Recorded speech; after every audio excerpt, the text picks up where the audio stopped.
next we can kind of just open this up in general. A couple of things I want to talk about is just the importance of journalism in crypto. And I know this is a bit more geared to me, but I think we all recognize this and jumped on it at the same time when we saw what was happening. And it kind of just circles back to it was all of these projects publishing their releases and updates, and no one really refining it down to a beginner and simple level, which in a complex and new space like this, it was incredibly needed. So while there were other crypto publications, no one else was really had their ear to the ground and knew right when PancakeSwap was coming, knew the next protocol coming up. So we kind of jumped in to fill that gap, but it's been a bit of a learning experience. I know from my end, I said I didn't come from a journalism background at all. Like I understood decent writing. I was in college. I've taken like higher level writing courses, but nothing specifically geared to journalism. And it was a really quick learning curve through onboarding smarter people to the team, reaching out to my professor who has 20, 30 years in journalism, and really understanding the importance of the role we play in the ecosystem. Things like when we are reporting on smaller tokens, trying to give users a heads up, like this is a smaller token, exercise caution. And I think this rings home for you guys being on Ethereum. Cami called it almost a gambling or a casino in certain aspects. And I think it's important to highlight these. Like, what do you guys think in smaller cap, kind of higher risk DeFi yield farms? And like, obviously the project isn't going to come out and say that a lot of these things are risky. A lot of projects are saying they're the most innovative thing coming up. What is the importance behind kind of having both sides of this coin, do you guys think? So I'll jump in here. You know my stance. I mean, figure, especially with the articles I wrote early on for BSC News, it was all about just like avoiding that stuff, right? Like if you can make 50% APY on assets that you don't have to worry much about, like why is that not good enough? Like, you know, compared to any no fun in it anyway. Sorry. Oh, it's a lot of fun. I have a lot of fun. You know, and I think the small stuff is important for new people to come in because it catches attention. You know, for whatever reason, and I won't name any tokens because we'll just stay away from that, but a token that's like pulling a slot machine is more exciting to people than a 50% APY on stablecoins, right? Which doesn't really make a lot of logical sense because like, if you knew like you can make 50% in your savings accounts or 20% or 30%, you would think that would be the attractive thing. But instead it's the thing where you could just go lose all your money. And so everything has a purpose in a sense. You know, I learned early on that like you can take your little shots, right? Throw $50 at something. Maybe it turns into 200 and that's a sweet gain for me. I'm happy. Other people want to try to throw all their money at something and then they're mad when it doesn't work out. So I think though at BSC News, we've tried to make it a really big point to steer people, well, not technically steer, but provide education and provide, you know, a take on here's like you can do things safely. You can go earn some good yields, you know, and then, but also provide that content on here's the newest stuff, right? Like, kind of providing content on both ends, and that, you know, depending on who the reader is and what their appetite for risk is, they can make that decision on their own. Exactly. And I think our big thing is just laying out all the resources and trying to refine it a bit. Like why we're so unique is because we do have our ear to the ground. We're trying to figure out the next innovative things and just educate users and put it in a slightly different wording in the sense of, if you look at most projects releases, it's always we're the most innovative or maybe we're the first to do this. We definitely try to take a step back and we want to educate our users to take a step back. Like look at the market cap of these tokens. How much volume is being traded? Is this like a lot of these things are more volatile than penny stocks and you don't see people running in trying to jump into those. So definitely trying to provide the user all the resources, but then understanding everyone is coming to DeFi to participate in these things. So we just want to lay out everything for the users and say, look, here is the kind of better, more safe route.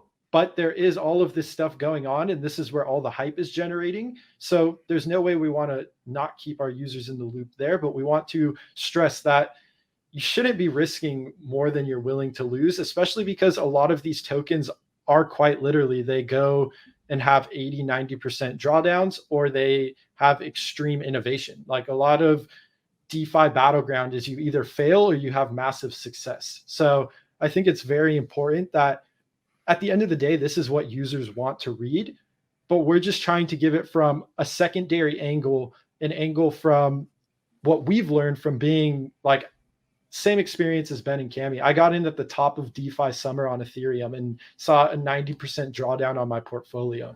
And ideally, hopefully through our editorial end, we can kind of exercise these cautions while still showing people, okay, maybe this is something that's innovative, maybe it's not, but we're still exercising the caution. And then instead of having this project telling you the most innovative, it's like, okay, this may or may not be innovative. The project's saying it's innovative.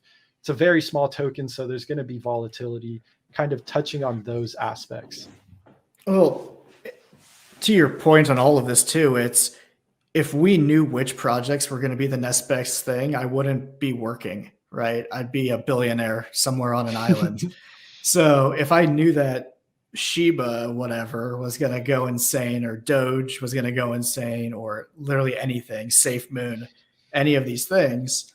So we can't pick winners or losers, right? Because we don't know. If we knew, we'd be having this conversation in the Bahamas, right? So, yeah, I think it's just what you said. It's putting all the information out there. Let the users kind of run with it. Exactly. And I think an important part is just like the educational aspects we're trying to build up.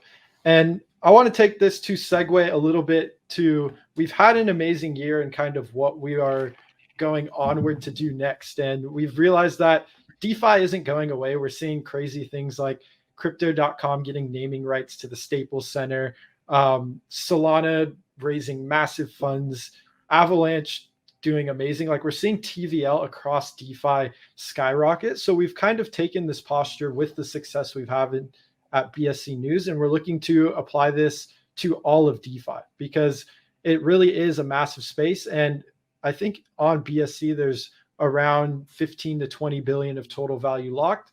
And inside of DeFi, there's upwards of 200 million. So pretty much what we're doing is just looking to expand these resources out to more people and bridge the mainstream gap. I know it also just keeps us excited and on our toes. It allows us to venture into new things, find where the innovation is going crazy. I know Ben personally had his eye on Kronos recently, and that chain has seen massive success. And I think we're understanding that this information asymmetry is going on across all chains. And we want to kind of be there to be that filter between projects saying, look, we are the next most innovative thing, and kind of giving users a second look, trying to refine it into more traditional media standards, and just providing all of this information. So moving forward, we're definitely looking like holistically just to educate all DeFi users and grant them news on that. I don't know if you guys want to add some more on that, but personally for me, it's been extremely exciting to kind of dip into some of these new networks and see similar communities building out in excitement across all of DeFi, and understanding that it's not a competition. Cami, I'll leave it to you. I'm leaving it to you, Ben. No, I think no one chain can handle all the volume. And I don't think any one chain could ever handle all the volume, right? It's that was the early arguments was like, it's an ETH killer, right? Whatever. It's like, there is no ETH killer. There is no BSC killer. There is no whatever. If you put all the DeFi volume onto one chain, the thing's going to break. That's just the reality. So it's going to be fun to watch. It'll be fun to watch more people come in. The networks keep scaling, new blockchains popping up, smaller chains growing. And then, this, I'm going to take us all the way back to the beginning now of the conversation. This is where that all the different chains are necessary. And so the projects just need to build a way that utilizes all the different chains. And that's, I think that, taking it back to where we think it's going that summarizes why we're doing what we're doing. Definitely 100% agree. I am going to wind down this discussion here. I am jumping on a live stream with a pretty interesting Solana-based project. They're doing pre-public expiry futures, so allowing people access to markets decentralized that are pre-public. Pretty interesting. It's kind of a newer concept, but I will save the rest of that for the stream.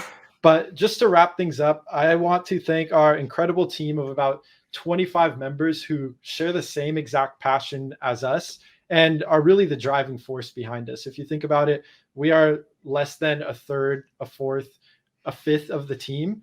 So like math is bad there. I'm just trying We're to like wrap 1/10 of the team. Exactly.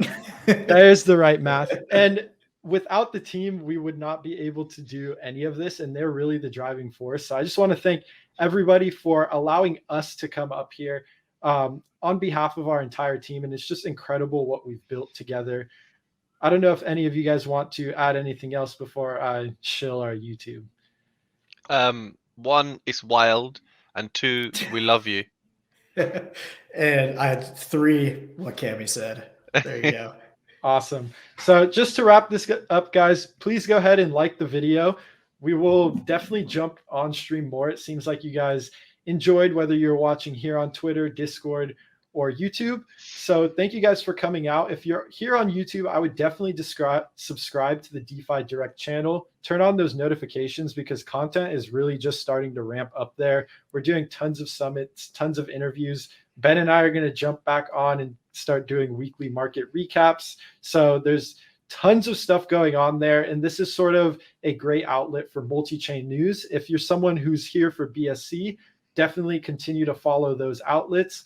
Other than that, guys, I really appreciate everyone tuning in. You're a proper YouTuber, you are. I know, Yeah, no I've learned the kidding. outro. He's like, subscribe, like,